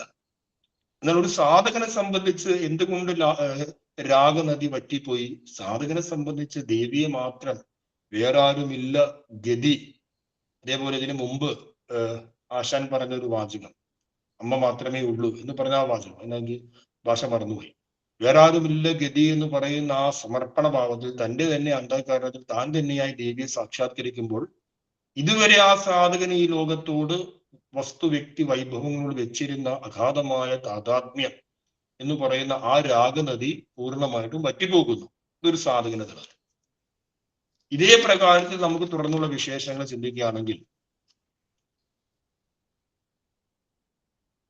രണ്ടാമത്തെ വിശേഷണമാണ് എന്ത്? സുനിശ്ചിത എന്ന് പറയും. ലുപ്തരാഗസരണി കണ്ടു കഴിഞ്ഞാൽ, ലുപ്തരാഗസരണി കഴിഞ്ഞാൽ അടുത്ത വിശേഷണമാണ് സുനിശ്ചിത. സുനിശ്ചിത എന്നാൽ ദേവിയുടെ തലത്തിൽ ചിന്തിക്കുകയാണെങ്കിൽ കാലദേശങ്ങൾക്ക് അനുസരിച്ച് മാറിക്കൊണ്ടിരിക്കുന്ന ഈ ജഗത്തിന് ആധാരമായി വർത്തിക്കുന്ന മാറ്റമില്ലാത്ത സ്വരൂപിണി. ഇതിനെയാണ് സുനിശ്ചിത എന്നുള്ള പദം കൊണ്ട് അർത്ഥമാക്കുന്നത്. എങ്ങനെ അർത്ഥമാക്കുന്നത്? ദേവിയുടെ തലത്തിൽ നിന്നുകൊണ്ട്. ഇപ്പൊ നിർവികാര എന്നുള്ളത് ലളിതാ സഹസ്രനാമത്തിൽ പറയുന്നുണ്ട്. ദേവിയുടെ ഒരു പര്യായമുണ്ട്, നിർവികാര. നിർവികാര എന്ന് പറയുമ്പോൾ വികാരങ്ങളില്ലാത്തത്. വികാരം എന്ന് പറയുമ്പോൾ മാറ്റമാണ്. ഈ ലോകത്ത് അസ്ഥിവാദി മീൻസ് അസ്ഥി വർദ്ധത, ജായതേ, വിപരീണമത, അപക്ഷീയത, ഇങ്ങനെ ഷഡ്വികാരങ്ങൾ എല്ലായിടത്തും ഉണ്ട്. ദേശകാലങ്ങൾക്ക് അനുസരിച്ച്, കാലത്തിനനുസരിച്ച് ഒരു വ്യക്തിയുടെ തലം തൊട്ട് ജഗത്തിന്റെ തലമാകെ പരിവർത്തനപ്പെട്ടുകൊണ്ടിരിക്കുകയാണ്. ഇപ്പൊ ഞാൻ കഴിഞ്ഞ ദിവസം മീൻസ് ഞാൻ ഇപ്പോൾ ഉള്ളത് കോഴിക്കോട്, കണ്ണൂർ ഒരു ബോർഡറിലാണ്, ഒരു സ്ഥലത്താണ്, കോഴിക്കോടാണ്. അപ്പോ ഇന്നലെ വളരെ പണ്ട് കുഞ്ഞുനാളിലേ കണ്ട ഒരു കുട്ടിയെ ഞാൻ ഇന്ന് വീണ്ടും കണ്ടു. 10-12 വർഷത്തിന് ശേഷം നമ്മൾ എടുത്ത് വളർത്തിയ മീൻസ് എടുത്ത് പരിപാലിച്ച, സ്നേഹത്തോടു കൂടി, വാത്സല്യത്തോടു കൂടി പരിപാലിച്ച ഒരു ആൺകുട്ടിയാണ്. ഇന്നത് +2 കഴിഞ്ഞു. എത്രയോ വർഷത്തിന് ശേഷം ആ കുട്ടിയെ വീണ്ടും കണ്ടു. ആ കുട്ടിയിൽ വലിയ മാറ്റം. നമുക്ക് അന്നത്തെ കാലം, ഇന്നത്തെ കാലം, കാലങ്ങൾ കൊണ്ട് ആ വ്യക്തിയിൽ വലിയ പരിവർത്തനം വന്നു. അതേപോലെ ഓരോ ദേശത്തിലും നമ്മുടെ ഗ്രാമത്തിലേക്ക് നമ്മൾ ഒരു 25 വർഷം ഗൾഫിൽ പോയി, അതിനുശേഷം ഒരിക്കൽ പോലും വരാതെ വീണ്ടും 25 വർഷം ശേഷം നാട്ടിലേക്ക് തിരിച്ചു വരുന്നു. നാടാകെ മാറി, നാടിന്റെ രീതി മാറി, റോഡുകൾ മാറി, എല്ലാം മാറി. അതേപോലെ ഈ ജഗത്തും നമ്മൾ നിരന്തരം അനുഭവിക്കുന്ന നമ്മുടെ ചുറ്റുമുള്ള സാധാരണ കാര്യങ്ങൾ തൊട്ട് ഈ കാണപ്പെടുന്ന സമ്പൂർണ്ണ ബ്രഹ്മാണ്ടം വരെ അനുനിമിഷം എന്താണ്? പരിവർത്തനപ്പെട്ടുകൊണ്ടിരിക്കുകയാണ്. ഇങ്ങനെ പരിവർത്തനപ്പെടുമ്പോഴും ഈ പരിവർത്തനങ്ങൾക്കെല്ലാം ആധാരമായി വർത്തിക്കുന്ന അപരിവർത്തനീയയായ ശക്തി സ്വരൂപിണിയെ സൂചിപ്പിക്കാനാണ് സുനിശ്ചിത എന്നുള്ള പദം അവിടെ പ്രയോഗിച്ചത് ദേവിയുടെ തലത്തിൽ. എന്നാൽ ഒരു സാധകന്റെ തലത്തിൽ എന്താണ് സുനിശ്ചിത എന്നുള്ള ആ പദത്തിന് അർത്ഥമാക്കേണ്ടത്? ഒരു സാധകൻ അറിവിനെ സ്വീകരിക്കുകയാണ്. അറിവിനെ സ്വീകരിക്കുന്ന സമയത്ത് അറിവിന്റെ ഏറ്റവും പ്രഥമമായ പാഠം എന്നുള്ളത് ശ്രവണമാണ്. നമ്മൾ ഏതൊരു അറിവും കേൾക്കുക എന്നുള്ളതിൽ നിന്നാണ് ആദ്യം ആ അറിവ് നമ്മളിലേക്ക് എത്തുന്നത്. ശ്രവണം. ആ ശ്രവണത്തിന് ശേഷം ആ അറിവിനെ കുറിച്ച് നിരന്തരം മനനം ചെയ്യുന്നു. നമ്മളിങ്ങനെ പറയുന്നു, ആ പറഞ്ഞതിന് അപ്പടി നമ്മൾ വിശ്വസിക്കുന്നില്ല, മറിച്ച് അതിനെ മനനം ചെയ്യും. മനനം ചെയ്ത് കഴിഞ്ഞ് അതിന്റെ എല്ലാ കുറ്റവും കുറവുകളൊക്കെ പരിഹരിച്ച് പരിപൂർണമായി അതിനെ അനുസന്ധാനം ചെയ്തത് ശരി തന്നെയെന്ന് ഉറപ്പിക്കുന്നു. അപ്പൊ തത്വദർശനത്തെ, തത്വചിന്തയെ സമ്പൂർണമായി ശ്രവണ മനന നിധിധ്യാസങ്ങളിലൂടെ ശരി തന്നെയെന്നുള്ള ഉറപ്പിക്കുന്ന ആ ഘട്ടത്തെയാണ് നിധിധ്യാസനം എന്ന് പറയുന്നത്. അപ്പൊ ശ്രവണ മനന നിധിധ്യാസനത്തിലൂടെ തത്വദർശനത്തെ കുറിച്ച് നമ്മുടെ ഉള്ളിലുണ്ടായ ഉറച്ച ബുദ്ധിയുണ്ട്. ആ ഉറച്ച ബുദ്ധിയാണ് എന്ത് പറയുന്നത്? സുനിശ്ചിത എന്ന് പറയുന്നത്. നിശ്ചയമായ ബുദ്ധിയുള്ളവർ. ഇത് നമുക്ക് ജീവിത വിജയത്തിന് ഏറ്റവും ആവശ്യമായ കാര്യമാണ് ഈ നിശ്ചയ ബുദ്ധി. ഇതിനെ ഗീതയിൽ വ്യവസായാത്മിക ബുദ്ധി എന്ന് പറയുന്നു. വ്യവസായാത്മിക ബുദ്ധി എന്ന് പറയുന്നത് ബിസിനസ് മൈൻഡ് എന്നുള്ള അർത്ഥമല്ല. ഒരാൾ അതിന്റെ അർത്ഥമായിട്ട് ബിസിനസ് മൈൻഡ് എന്ന് ഒരു സ്ഥലത്ത് ബ്രാക്കറ്റിൽ കൊടുത്ത് ഞാൻ വായിച്ചു. ബിസിനസ് മൈൻഡ് അല്ല വ്യവസായാത്മിക ബുദ്ധി, മറിച്ച് അധ്യവസായമാണ്, നിശ്ചയ ബുദ്ധിയാണ്. ഇപ്പൊ ഗുരുവിന്റെ കാര്യത്തിൽ നമുക്ക് ഉറച്ച നിശ്ചയം വേണം. ഗുരുവിന്റെ സ്വരൂപത്തെ കുറിച്ച്, ഗുരുവിന്റെ ദർശനത്തിന്റെ താല്പര്യത്തെ കുറിച്ച്, ഓരോ കൃതികളെ കുറിച്ച് ഇളക്കാത്ത ബുദ്ധി വേണം. അല്ലെങ്കിൽ ആരെങ്കിലും വന്ന് നമ്മുടെ ബുദ്ധിയെ ചഞ്ചലിതമാക്കിയാൽ നമ്മൾ ഇളകിപ്പോകും. നോക്കൂ, ഗുരു എന്ന് പറയുന്നത് ഈ ഭാരതത്തിൽ ഉണ്ടായിട്ടുള്ള ഒരുപാട് ആചാര്യന്മാരുണ്ട്, ആചാര്യ പരമ്പരയുണ്ട്. ആ പരമ്പരയിൽ ഒരു ആചാര്യനാണ് ഗുരുദേവൻ. അല്ലാതെ നിങ്ങൾ ഈശ്വരീയമായ ഭാവത്തിലൊന്നും ദൈവമായിട്ടൊന്നും ഗുരുവിനെ കാണരുത്. മാത്രമല്ല ഗുരു അതിനെ ശക്തമായി എതിർത്തിട്ടുണ്ട്. എന്നെ ദൈവമായി കാണരുത് എന്ന് ഗുരു പറഞ്ഞിട്ടുണ്ട്. പിന്നെ എന്തിനാണ് നിങ്ങൾ ഗുരുവിനെ ദൈവമായി കാണുന്നത് എന്ന് ചോദിച്ചു കഴിഞ്ഞാൽ നമ്മളുടെ ബുദ്ധി ഇളകിപ്പോകും. എന്തുകൊണ്ട് ഇളകിപ്പോകും? നമുക്ക് സുനിശ്ചിതമായ ബുദ്ധിയില്ല, ഉറച്ച വിശ്വാസമില്ല. വിശ്വാസം എന്ന് അതിനെ പറഞ്ഞതിനേക്കാൾ നല്ലത് ഉറച്ച ബുദ്ധി എന്നാണ്. ആ ഉറച്ച ബുദ്ധി ഉണ്ടെങ്കിൽ, ശ്രവണ മനന നിരുധ്യാസങ്ങളിലൂടെ തത്വദർശനത്തെ സംബന്ധിച്ച് ഉറച്ച ബുദ്ധി ഉണ്ടെങ്കിൽ നമ്മളുടെ ആശയത്തെ ഇളക്കാൻ ആർക്കും സാധിക്കില്ല. ഇളക്കാൻ സാധിക്കുന്നത് കൊണ്ടാണ് പലപ്പോഴും നമുക്ക് വളരെ കൺഫ്യൂഷൻ. അത് കേവലം സിദ്ധാന്തത്തിന്റെ കാര്യത്തിൽ മാത്രമല്ല, ജീവിതത്തിന്റെ കാര്യത്തിലും വ്യക്തിബന്ധങ്ങളുടെ കാര്യത്തിലും ഒക്കെ സംശയം വരും. വ്യക്തിബന്ധങ്ങളുടെ കാര്യത്തിൽ നാം ഒരു വ്യക്തിയുമായിട്ട് ബന്ധപ്പെടുന്നു, സുഹൃത്ത് എന്നുള്ള രീതിയിൽ, അല്ലെങ്കിൽ ഒരു ബന്ധു എന്നുള്ള രീതിയിൽ, ബിസിനസ് പാർട്ട്ണർ എന്നുള്ള രീതിയിൽ, സംഘടനാ സഹപ്രവർത്തകർ എന്ന രീതിയിൽ, പല രീതിയിൽ ബന്ധപ്പെടും. ആ വ്യക്തിയും നാമും തമ്മിലുള്ള ബന്ധം അത് മറ്റൊരാൾക്ക് ഇളക്കാൻ സാധിച്ചു കഴിഞ്ഞാൽ നാം ആരല്ല? സുനിശ്ചിതയല്ല. ആ വ്യക്തിയും നമ്മൾ തമ്മിലുള്ള ബന്ധത്തിന്റെ നിലനിൽപ്പ് നമ്മുടെ ബോധ്യമാണ്. നമ്മുടെ നിരന്തരമായ ബോധ്യത്തിന്റെ അടിത്തറയിലാണ് നാം ആ വ്യക്തിയുമായിട്ടുള്ള ബന്ധത്തെ സുദൃഢമാക്കിയത്. അപ്പോൾ ഏതെങ്കിലും ഒരാൾ വന്ന് പറഞ്ഞ് 4 വർത്തമാനം പറഞ്ഞ ആ സ്വാമിയെ കുറിച്ച് ആ വ്യക്തി ഇങ്ങനെയൊക്കെ പറഞ്ഞിട്ടുണ്ട് എന്ന് 4 വർത്തമാനം പറഞ്ഞാൽ ആ വ്യക്തിയുമായിട്ടുള്ള ബന്ധം നമ്മൾ ഉപേക്ഷിക്കുകയാണെങ്കിൽ നമ്മൾ സുനിശ്ചിതയല്ല. അപ്പൊ സാധകന്റെ തലത്തിൽ എന്താണ്? സാധകന്റെ തലത്തിൽ തത്വദർശനത്തിലുള്ള അടിയുറച്ച നിഷ്ഠ. ആ നിഷ്ഠ ഒരു വിശ്വാസം കൊണ്ടുണ്ടായതല്ല. വിശ്വാസത്തെ ഇളക്കാനൊക്കെ സാധിക്കും ഈസി ആയിട്ട്, പക്ഷേ സുനിശ്ചിതമായ ബുദ്ധി ഇളക്കാൻ സാധിക്കില്ല. ആ സുനിശ്ചിതമായ ബുദ്ധി എങ്ങനെ ഉണ്ടായി? ശ്രവണ മനന നിരുധ്യാസങ്ങൾ, സ്വാമി തൃപ്പാദങ്ങളുടെ ദിവ്യമായ സാന്നിധ്യം, മഹനീയമായ സാന്നിധ്യം അനുഭവിച്ച ഓരോ ശിഷ്യന്മാരും സ്വാമി തൃപ്പാദങ്ങളെ ഈശ്വരനായിട്ട് പറഞ്ഞിട്ടുണ്ട്. പരദൈവം എന്ന് കുമാരനാശൻ പറഞ്ഞിട്ടുണ്ട്. ബ്രഹ്മണേ മൂർത്തിമതി എന്ന് ശിവലിംഗദാസ് സ്വാമികൾ പറഞ്ഞിട്ടുണ്ട്. പ്രത്യക്ഷ ദൈവതമെന്ന് ചൈതന്യ സ്വാമികൾ പറഞ്ഞിട്ടുണ്ട്. ദൈവത്തിനൊത്ത ഗുരുവര്യനെന്ന് ബോധാനന്ദ സ്വാമികൾ പറഞ്ഞിട്ടുണ്ട്. ഇങ്ങനെ നാം മനനം ചെയ്ത് ഗുരുവിനെ നേരിട്ട് കണ്ട ശിഷ്യന്മാരുടെ അനുഭവം, ഗുരുവിന്റെ കൃതികളിലൂടെ ഗുരുദേവൻ വെളിപ്പെടുത്തിയ ഇപ്രകാരം ഉപദേശിക്കപ്പെടുന്ന തിരുവാക്കുകളെയും ഈ തിരുവാക്കുകളുടെ ഉപദേഷ്ടാവായ പരമാത്മാവിനെയും, ഈ തിരുവാക്കുകളുടെ ഉപദേഷ്ടാവായ പരമാത്മാവ് എന്ന് പറയുമ്പോൾ ഗുരുവിന്റെ സ്വരൂപമാണ് ഗുരു വെളിപ്പെടുത്തുകയാണ്. ഇങ്ങനെ കൃതികളിലൂടെയും ഗുരുവിന്റെ ശിഷ്യന്മാർ ഗുരുവിനെ കുറിച്ച് കണ്ട ആ കാഴ്ച, ആ അനുഭവങ്ങൾ, അതിലൂടെയും ഗുരുവിന്റെ ജീവിതത്തിലൂടെയും കടന്ന് ആ മനനത്തിലൂടെ ഗുരുവിന്റെ ഈശ്വരീയ ഭാവത്തെ നമ്മൾ ഉറപ്പിക്കുകയാണ്. ഗുരു ഈശ്വരൻ തന്നെ. ഉറപ്പിച്ചു കഴിഞ്ഞാൽ പിന്നെ ലോകത്തിൽ ആർക്കും അതിനെ മാറ്റാൻ സാധിക്കില്ല. നേരെ മറിച്ച് പ്രാഥമികമായ വിശ്വാസത്തിലേക്ക് വന്നു കഴിഞ്ഞാൽ ആ വിശ്വാസത്തെ പിന്നീട് മാറ്റാൻ സാധിക്കും. എന്നോട് നേരിട്ട് ഒരു വ്യക്തി പറഞ്ഞിട്ടുണ്ട്, സ്വാമിജി ഞാൻ ഗുരുവിനെ നന്നായിട്ട് പൂജിക്കുമായിരുന്നു. പിന്നെ ഗുരുവിന്റെ കൃതികൾ പഠിച്ച് ആ തത്വദർശനം എനിക്കുണ്ടായി. ഗുരു പറഞ്ഞിരിക്കുന്ന കൃതികളിൽ ആശയമാണ് നമ്മൾ കേൾക്കേണ്ടത്, ഗുരുവിനെ പൂജിക്കുകയല്ല വേണ്ടത് എന്ന് അദ്ദേഹം പറയുന്നുണ്ട്. ഇന്ന് ആലോചിച്ച് നോക്കൂ, നേരെ വിപരീതമായ കാര്യത്തിലേക്ക് പോയി. എന്തുകൊണ്ട്? ശ്രവണം മനന നിര്യാസങ്ങളിലൂടെ, ആ പ്രക്രിയയിലൂടെ ഉറച്ച ബുദ്ധിയിലേക്ക് പോയില്ല, കേവലം വിശ്വാസത്തിന്റെ തലത്തിൽ മാത്രം പോയി. അപ്പൊ ഒരു സാധകനെ സംബന്ധിച്ച് സുനിശ്ചിത എന്ന് പറഞ്ഞാൽ തത്വദർശനത്തിലുള്ള ഉറച്ച നിഷ്ഠയാണ്, ഉറച്ച നിശ്ചയമാണ്. ദേവിയുടെ തലത്തിലാകട്ടെ, ദേശകാലങ്ങൾക്കനുസരിച്ച് പരിണാമം സംഭവിക്കുന്ന ഈ ജഗത്തിൽ അപരിണാമ സ്വരൂപിണിയായ എല്ലാറ്റിനും ആധാരമായി വർത്തിക്കുന്നവൾ, ആയിരക്കണക്കിന് വാഹനങ്ങൾ സഞ്ചരിക്കുന്ന റോഡിൽ സഞ്ചരിക്കാത്ത റോഡ് എങ്ങനെയാണോ അവയ്ക്കെല്ലാം ആധാരമായി നിൽക്കുന്നത്, അതേപോലെ ആയിരക്കണക്കിന് മാറ്റങ്ങൾ സംഭവിക്കുന്ന ഈ ജഗത്തിൽ ഈ മാറ്റങ്ങളെല്ലാം ഏതൊന്നിലാണോ സംഭവിക്കുന്നത്, കാരണം മാറ്റങ്ങൾ സംഭവിക്കണമെങ്കിൽ ഒരു അടിസ്ഥാനം വേണം. അടിസ്ഥാനമില്ലാതെ മാറ്റങ്ങൾ ഉണ്ടാകില്ല. ആ അടിസ്ഥാനത്തെ, ആ ആധാരത്തെ എന്തു പറയുന്നു? സുനിശ്ചിത എന്ന് പറയുന്നു. ഇനി അടുത്ത വിശേഷണം വളരെ ഗംഭീരമായ വിശേഷണമാണ്. ലോകസംഗ്രഹ വിധൗ പഠീയസി എന്നാണ് ആ വിശേഷണം. ഞാൻ നേരത്തെ പറഞ്ഞു പഠീയസി എന്നുള്ള വാക്ക്. പട്ടു എന്നാണ് അതിന് വാക്ക്. പട്ടു എന്ന് പറയുന്നത് സംസ്കൃത വാക്കാണ്. പട്ടു സാമർത്ഥ്യമുള്ളയാൾ എന്ന അർത്ഥം. സാമർത്ഥ്യമുള്ളയാൾ, നല്ല പരിശ്രമശാലി, നല്ല കഴിവുള്ളയാൾ, പട്ടു എന്നുള്ള വാക്കിന്റെ അർത്ഥം. അതിന്റെ കൂടെ ഇയസുൻ എന്നുള്ളൊരു പ്രത്യയമുണ്ട്. ഇയസുൻ പ്രത്യയം ചേർത്താൽ പട്ടീയാൻ എന്ന് കിട്ടും. ആ പടീയാൻ എന്നുള്ളത് പുല്ലിംഗമാണ്. അതിന്റെ സ്ത്രീലിംഗമാണ് എന്ത്? പടീയസി എന്നുള്ളത്. ദേവിയെ നമ്മൾ ദേവിയെ വിശേഷിപ്പിക്കുമ്പോൾ എല്ലാം സ്ത്രീലിംഗത്തിലാണ് പറയുന്നത്. പടീയാൻ പുല്ലിംഗവും പടീയസി സ്ത്രീലിംഗവും. പടീയസി എന്ന് പറയുന്ന എന്താ അർത്ഥം? സാമർത്ഥ്യമുള്ളവൾ. എന്തിൽ സാമർത്ഥ്യമുള്ളവൾ? ലോകസംഗ്രഹ വിധൗ. വിധി എന്നാണ് വാക്ക്. വിധി എന്ന് പറയുമ്പോൾ ലോകസംഗ്രഹ കാര്യം. വിധൗ എന്ന് പറയുമ്പോൾ സപ്തമിയിൽ പ്രയോഗിക്കുന്നു. അപ്പൊ ലോകസംഗ്രഹ വിധൗ എന്ന് പറയുമ്പോൾ ലോകസംഗ്രഹ കാര്യത്തിൽ, മലയാളത്തിലെ ഇല്ല്, അതിൽ, അവളിൽ, അവനിൽ, അങ്ങനെ ഇല്ല് ചേർത്ത് വരുന്നതാണ് സംസ്കൃതത്തിൽ സപ്തമി എന്ന് പറയുന്നത്. വിധി എന്നുള്ളതിന്റെ സപ്തമിയാണ് വിധൗ.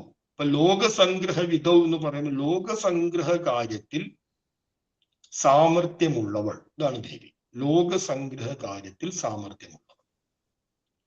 അപ്പൊ ദേവിയുടെ തലത്തിൽ നമ്മൾ ചിന്തിച്ചു കഴിഞ്ഞാൽ അതിസൂക്ഷ്മമായ നിയമങ്ങളിലൂടെ യാതൊരു പിഴവുകളും ഇല്ലാതെ ഈ പ്രപഞ്ച സംവിധാനത്തെ ജഗദംബിക നിലനിർത്തുന്നുണ്ട്.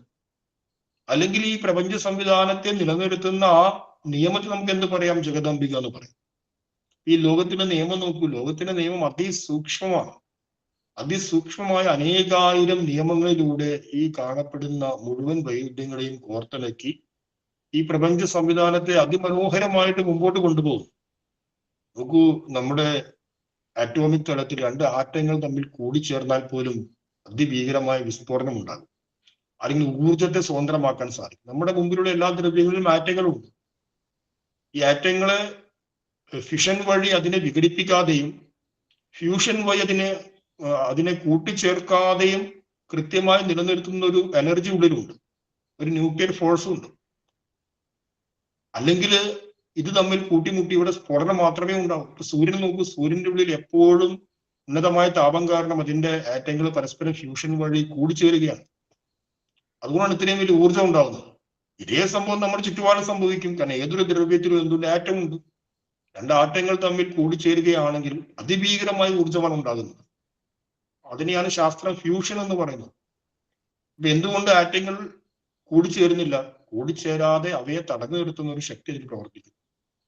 അങ്ങനെ ലോകമംഗളത്തിന് വേണ്ടി, ലോകത്തിന്റെ മുന്നോട്ടുള്ള ഗതിക്ക് വേണ്ടി ഇവിടെ അതിസൂക്ഷ്മങ്ങളായ നിയമങ്ങൾ പല പല രീതിയിലുമുണ്ട്. അപ്പൊ ഇത്രയും നിയമങ്ങളെ ഉണ്ടാക്കിയ ആ ഒരു സംവിധാനം, ആ ഒരു സംവിധാനത്തിന്റെ പരമമായ താല്പര്യം എന്തായിരിക്കും? ലോകസംഗ്രഹമായിരിക്കും.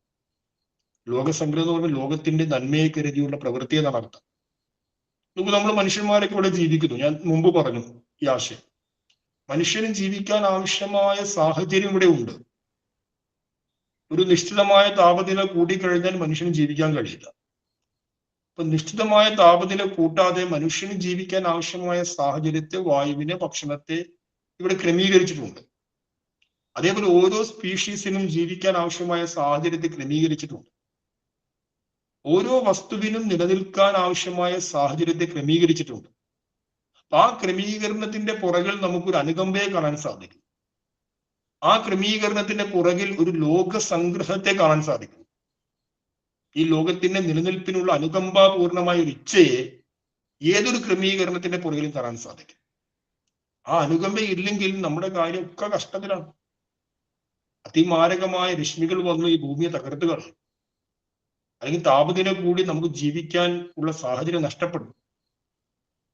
എപ്പോഴും നമ്മൾ നോക്കിക്കഴിഞ്ഞാൽ ഈ ലോകക്രമത്തിന്റെ ബാലൻസിങ് എവിടെയാണോ തെറ്റുന്നത് അവിടെ കൃത്യമായ ഇടപെടലുകൾ ഉണ്ടാവുകയും ആ ബാലൻസിങ് അവിടെ ശരിയാക്കുകയും ചെയ്യും.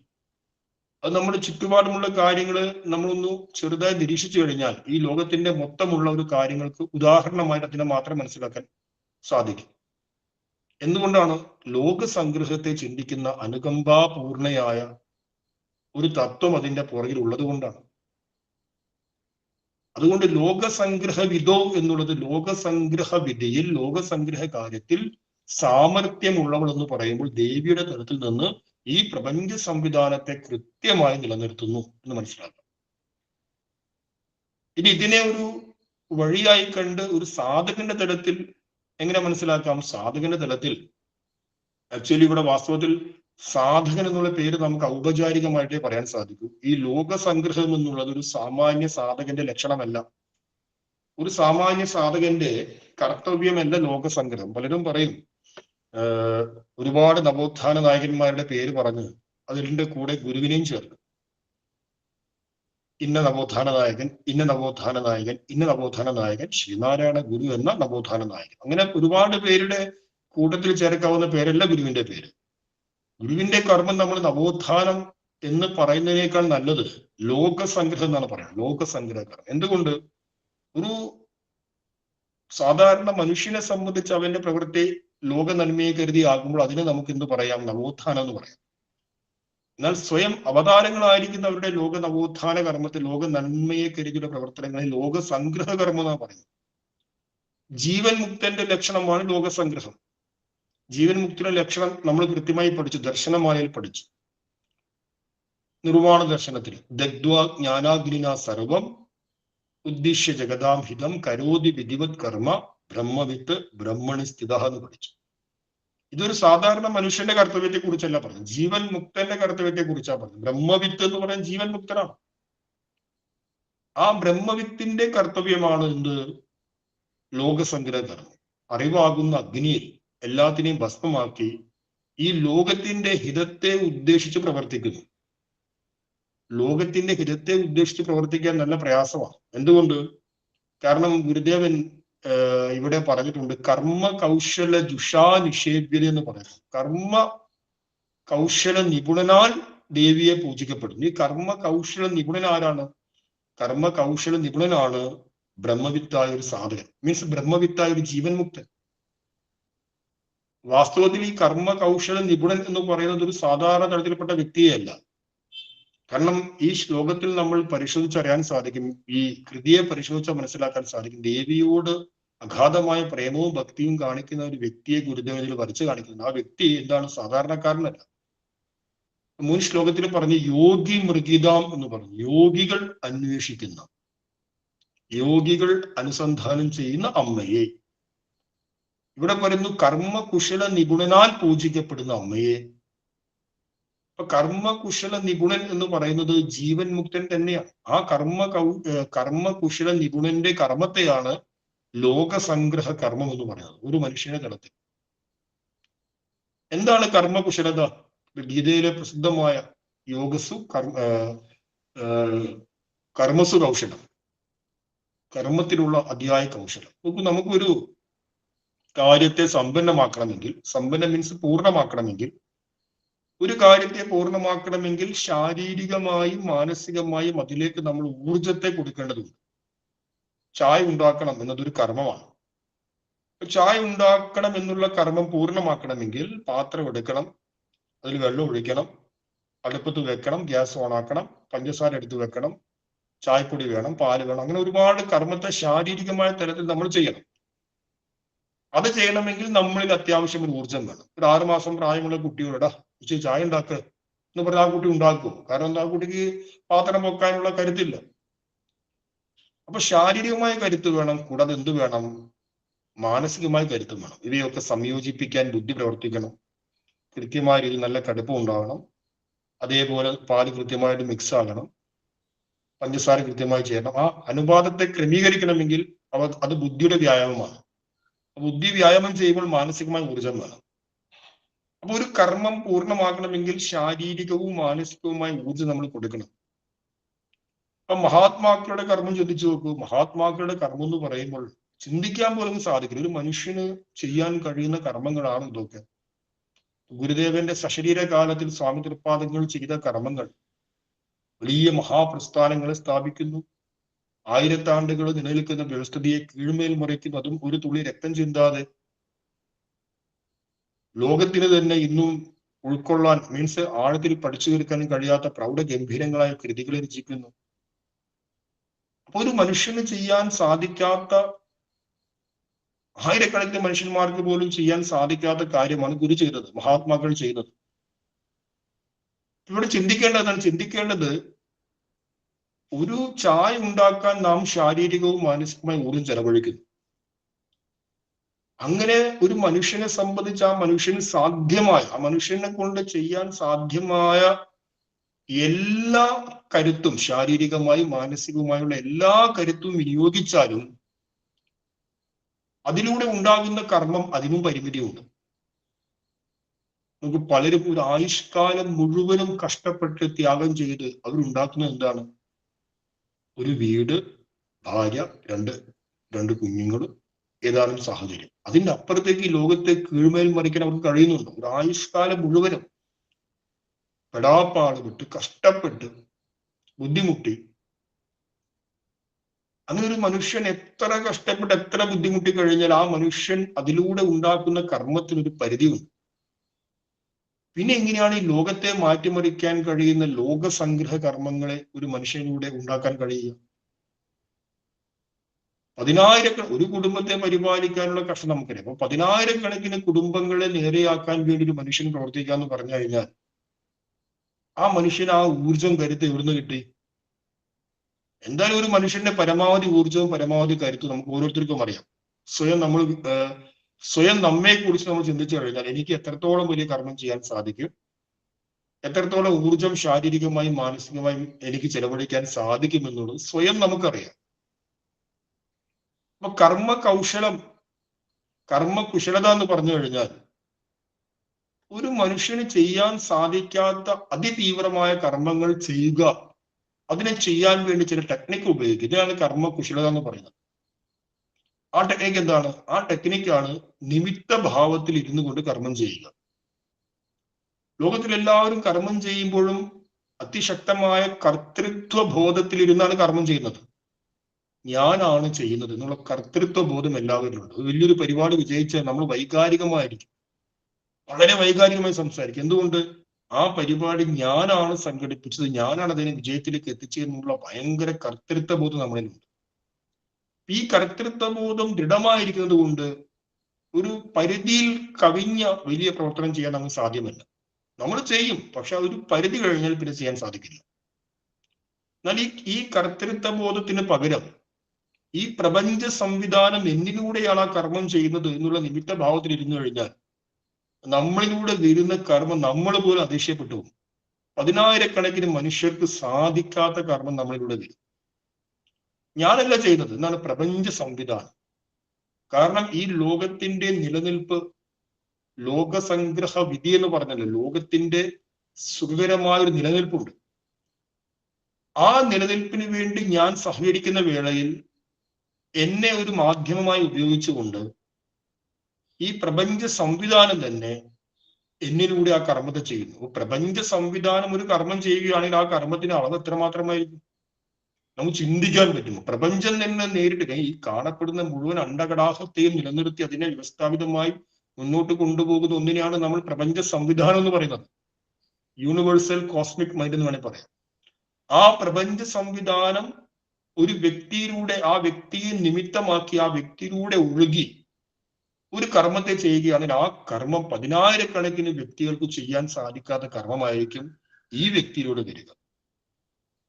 ആ കർമ്മത്തെയാണ് എന്തു പറയുന്നത്? ലോകസംഗ്രഹ കർമ്മം എന്ന് പറയുന്നത്. മഹാത്മാക്കളെ സംബന്ധിച്ച് അവരുടെ ഉള്ളിൽ കർത്തൃത്വ ബോധമില്ല. ദഗ്ധ്വ ജ്ഞാനാഗ്നിന സർവം, ദഹിപ്പിക്കുക, അറിവാകുന്ന അഗ്നിയാൽ. എന്തിനെ ദഹിപ്പിക്കുക? ഈ കർത്തൃത്വ ബോധത്തെ. ഗുരു പറഞ്ഞിട്ടുണ്ട്, ആരില്ലാത്ത പ്രവൃത്തി. ആര് എന്നുള്ളതാണ് എന്ത്? ഈ കർത്തൃത്വ ബോധം. ഈ കർത്തൃത്വ ബോധത്തെ പൂർണ്ണമായും ദഹിപ്പിച്ചു കളഞ്ഞാൽ അതിലൂടെ പ്രവഹിക്കുന്നത് പിന്നെ പ്രപഞ്ചം തന്നെയായിരിക്കും. പ്രപഞ്ചം ഒരു വ്യക്തിയുടെ പുറകിൽ, ഒരു വ്യക്തിയെ നിയോഗിച്ച് ആ വ്യക്തിയുടെ പുറകിൽ ഇരുന്ന് പ്രപഞ്ചം ചില കാര്യങ്ങൾ ചെയ്യുന്നുണ്ടെങ്കിൽ ആ കാര്യത്തിന്റെ വ്യാപ്തി, അതിന്റെ വിസ്താരം നമുക്ക് ചിന്തിക്കാൻ പറ്റും. അത്ര വലിയ വിസ്താരമായിരിക്കും. മാത്രമല്ല ആ വ്യക്തിയെ തകർക്കാനോ ഇല്ലായ്മ ചെയ്യാനോ ആ വ്യക്തിയുടെ കർമ്മത്തെ തടസ്സപ്പെടുത്താനോ ലോകത്തിൽ ഒരാൾക്കും സാധിക്കും. കാരണം എന്താണ്? പ്രപഞ്ചം തന്നെയാണ് ആ വ്യക്തിയിലൂടെ ആ കാര്യത്തെ നിറവേറ്റുന്നത്. പ്രപഞ്ച ഘടനയ്ക്ക് മുമ്പിൽ ഒരു മനുഷ്യന്റെ കഴിവും അഹങ്കാരവും ഒക്കെ എത്രയോ നിസ്സാരമല്ല, തുച്ഛമല്ല. അതുകൊണ്ട് മഹാത്മാക്കളുടെ ബാഹ്യമായ ശരീരമോ ബാഹ്യമായ സാഹചര്യമോ വളരെ ഒരു യോഗിയെ പോലെ, ഒരു ഭിക്ഷാംദേഹിയെ പോലെ പരിമിതമായിരിക്കാം. പക്ഷെ അവരിലൂടെ സംഭവിക്കുന്ന കർമ്മത്തിന്റെ വ്യാപ്തി നമ്മൾ ചിന്തിച്ചു കഴിഞ്ഞാൽ നമ്മൾ ഞെട്ടിപ്പോകും. എങ്ങനെ ചെയ്യാൻ സാധിച്ചു? യാതൊരു മൂലധനവും ഇല്ലാതെ ഈ ലോകത്തെ കീഴ്മേൽ മാറ്റിമറിക്കാൻ എങ്ങനെ കഴിഞ്ഞു? കാരണം അവരിലൂടെ ഒഴുകിയ കർമ്മം എന്താണ്? അത് പ്രപഞ്ച സംവിധാനമാണ് ഒഴുകിയത്. അങ്ങനെ പ്രപഞ്ച സംവിധാനത്തിന് ആ കർമ്മം അവരിലൂടെ ഒഴുകാൻ ഇടയായ സാഹചര്യം എന്താണ്? അവരുടെ ഉള്ളിൽ ഞാനാണ് ചെയ്യുന്നത് എന്നുള്ള കർത്തൃത്വ ബോധമില്ല, മറിച്ച് എന്നിലൂടെ ഞാനൊരു നിമിത്തമായി ഇതെല്ലാം ചെയ്യും. ഞാൻ കേവലം ഒരു നിമിത്തമാണ്, ഒരു ഉപകരണം മാത്രമാണ്. അപ്പൊ നമ്മളും നമ്മുടെ ഉള്ളിൽ എത്രത്തോളം ഈ കർത്തൃത്വ ബോധത്തെ കുറയ്ക്കുന്നുവോ, ഒരു പരിപാടി സംഘടിപ്പിക്കാൻ വേണ്ടി നമ്മൾ മുന്നിട്ടിറങ്ങുന്നു, ആ പരിപാടി ഞാനല്ല ചെയ്യുന്നത്, മറിച്ച് ഈശ്വരൻ തന്നെ, ഗുരു തന്നെ, ഈ സംവിധാനം തന്നെ ചെയ്യുന്നു. അത് വിജയിച്ചാലും ശരി, പരാജയപ്പെട്ടാലും ശരി. വിജയിച്ചാൽ അമിതമായി ആഹ്ലാദം കാണിക്കുന്നുണ്ടെങ്കിൽ ഉറച്ച കർത്തൃത്വ ബോധം എന്നിലുണ്ട്. പരാജയപ്പെട്ടാൽ ദുഃഖിക്കുന്നുണ്ടെങ്കിലും കർത്തൃത്വ ബോധം. ഒരു നിമിത്തമായിരുന്നു ചെയ്യുമ്പോൾ കേവലം ഒരു സാധാരണക്കാരനൂടെ പോലും അത്ഭുതങ്ങൾ ഗുരുദേവൻ, ജഗദംബിക, ഈശ്വരൻ നടത്തിക്കും. ഈശ്വരേച്ഛയാ തൃണമഭി വജ്രോ ഭവതി. ഈശ്വരേച്ഛ ഉണ്ടെങ്കിൽ ഒരു പുൽക്കൊടി വജ്രമായിട്ട് മാറും എന്നർത്ഥം. അപ്പൊ ആ ഈശ്വരേച്ഛ നമ്മളിലൂടെ പ്രവഹിക്കണമെങ്കിൽ എന്ത് വേണം? ഈ കർത്തൃത്വ ബോധത്തെ മാറ്റി ദദ്വാ ജ്ഞാനാഗ്നിന സർവം, അറിവാകുന്ന അഗ്നി കൊണ്ട് ഈ കർത്തൃത്വ ബോധത്തെ മാറ്റിക്കഴിഞ്ഞാൽ, നിമിത്ത ഭാവത്തിൽ ഇരുന്നു കഴിഞ്ഞാൽ ജഗദംബിക തന്നെ നമ്മളിലൂടെ പ്രവർത്തിക്കും. അപ്പൊ ജഗദംബിക അങ്ങനെ ഒരു വ്യക്തിയിലൂടെ പ്രവർത്തിക്കുമ്പോൾ ആ വ്യക്തിയുടെ കർമ്മം ലോകസംഗ്രഹ കർമ്മമായിട്ട് മാറും. ഇപ്പൊ ഗുരുവിന്റെ കർമ്മം എന്താണ്? ലോകസംഗ്രഹ കർമ്മമാണ്. അപ്പൊ ഒരു വ്യക്തിയുടെ തലത്തിൽ ലോകസംഗ്രഹ കർമ്മം ഇപ്രകാരത്തെ മനസ്സിലാക്കുക. അതിസൂക്ഷ്മമായ നിയമങ്ങളിലൂടെ ഈ പ്രപഞ്ച സംവിധാനത്തെ നിലനിർത്തുന്ന കർമ്മത്തെ ലോകസംഗ്രഹ കർമ്മം എന്ന് പറയുന്നു. അത് ദേവിയുടെ തലത്തിൽ മനസ്സിലാക്കുക. ഇനി അവസാനത്തെ ചില വിശേഷണങ്ങൾ ഗുരു പറയുന്നത്, ആശാൻ പറയുന്നത്, ദിഷണാ ഭവന്മയി. ഭവന്മയി എന്നുള്ളത് ഭവത്ത് പ്ലസ് മയി എന്നാണ്. അങ്ങയാൽ നിറഞ്ഞിരിക്കുന്നു എന്നുള്ള അർത്ഥം. ദേവിയാൽ ഈ ജഗത്താകെ നിറഞ്ഞിരിക്കുന്നു, അതിനെ സൂചിപ്പിക്കാനാണ് ഭവന്മയി എന്ന് പറയുന്നത്. ഈ ഭവന്മയിയാണ് നമ്മൾ ഈ ശ്ലോകത്തിലെ മുഖ്യ നാമപദമായിട്ട് സ്വീകരിച്ചുകൊണ്ട്, ദേവിയുടെ പര്യായമായിട്ട് സ്വീകരിച്ചുകൊണ്ട് ബാക്കിയെല്ലാം വിശേഷണമായി ചേർത്തത്. അവസാന വിശേഷണം നോക്കൂ, ദിഷണാ ഭവന്മയി എന്നാണ്. ദിഷണാ ഭവന്മയി. ദിഷണ എന്ന് പറയുന്നത് ജ്ഞാനസ്വരൂപിണിയാണ്. ജ്ഞാനസ്വരൂപിണി എന്ന് പറയുമ്പോൾ ദേവിയുടെ തലത്തിൽ എന്താണ് ജ്ഞാനസ്വരൂപിണി? സർവചരാചരങ്ങളിലും ദേവി ചിദ്രൂപേണ നിറഞ്ഞു നിൽക്കുന്നു. യാ ദേവി സർവഭൂതേഷു ബുദ്ധിരൂപേണ സംസ്ഥിത നമസ്തസ്യേ നമസ്തസ്യേ നമസ്തസ്യൈ നമോ നമഃ. ദേവി മഹാത്മ്യത്തിൽ പറഞ്ഞിരിക്കുന്ന ഒരു കീർത്തനമാണ്. ഏതൊരു ജഗദംബികയാണോ എല്ലാ ഭൂതങ്ങളിലും ബുദ്ധിരൂപേണ കുടികൊള്ളുന്നത്, സർവചരാചരങ്ങളിലും കേവല ജ്ഞാനമായിട്ട് ദേവി കുടികൊള്ളുന്നു. പക്ഷെ ആ ബുദ്ധി എന്തുകൊണ്ട് പ്രകടിതമാകുന്നില്ല? ആ ബുദ്ധിയെ പ്രതിഫലിപ്പിക്കാനുള്ള പ്രതലങ്ങൾ ശരിയില്ലാത്തത് കൊണ്ടാണ്. സൂര്യപ്രകാശം എല്ലായിടത്തും വ്യാപിച്ചെങ്കിലും അതിന്റെ പ്രതിഫലനം നല്ല മിനുസമേറിയ പ്രതലത്തിൽ മാത്രമേ ഉണ്ടാകുള്ളൂ. മനുഷ്യന്റെ അന്ധകരണം എന്താണ്? മിനുസമാണ്, സൂക്ഷ്മമാണ്. അതുകൊണ്ടാണ് ബുദ്ധി അല്പമെങ്കിലും നമുക്ക് പ്രകടമാകുന്നത്.